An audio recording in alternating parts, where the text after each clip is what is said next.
একবার রাত্রিবেলা বিষ্ণু ইসলাম এবং আম্মা জান আয়েশা রাদিয়াল্লাহু তাআলা আনহা, বিষ্ণু বলেন চলো তো আমরা একটু দৌড় দেই, এক্সারসাইজ হয়ে যাবে।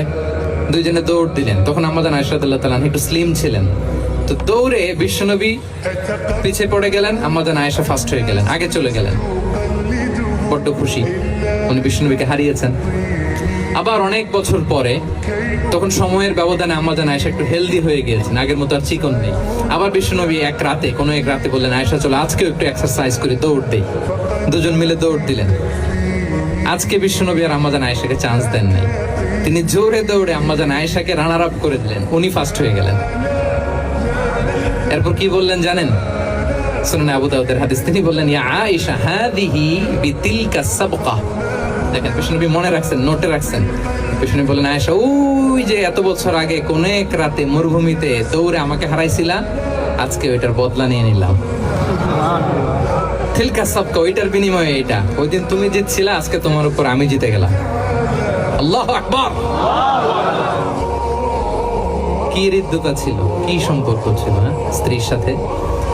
তাই বলে মনে করবেন না যে কোনো মনোমালিন্য হতো না, হতো। মানবিক যে ব্যাপারগুলো, মাঝে মাঝে একটু ছোটখাটো মিষ্টি ঝগড়া, একটু মনোমালিন্য, এটাও হতো। এবং বিশ্বনবী এটাও টের পেতেন। তিনি বলতেন, আয়েশা ইন্নী লা আ'লামু ইযা কুনতি আলাইয়া গাদবা ওয়া ইযা কুনতি আলাইয়া রাদিয়া। আয়েশা, কখন তুমি আমার উপর রেগে থাকো আর কখন খুশি থাকো, সবটাই কিন্তু আমি টের পাই। মজা নাই, অবাক হলেন, কি করে টের পান? বিশ্বনবী বলেন, যখন তুমি আমার উপর খুশি থাকো তখন দোয়ার সময় বলো লা ওয়া রাব্বি মুহাম্মদ, তুমি বলো হে মুহাম্মদের রব আল্লাহ, মদিনার উপর রহম করেন, আমাদেরকে ক্ষমা করেন। হে মুহাম্মদের রব, আমাদের ক্ষমা করেন, এইভাবে দোয়া করো। আর যখন তুমি রেগে থাকো তখন আমার নামটা মুখ দিয়ে নিতে চাও না, তখন তুমি দোয়াতে বলো লা ওয়া রাব্বি ইব্রাহিম, হে ইব্রাহিমের আল্লাহ, হে ইব্রাহিম নবীর খোদা, আমাদের মাফ করো। তখন তুমি আমার নাম নাও না, কৌশলে আমার নামটা বাদ দাও।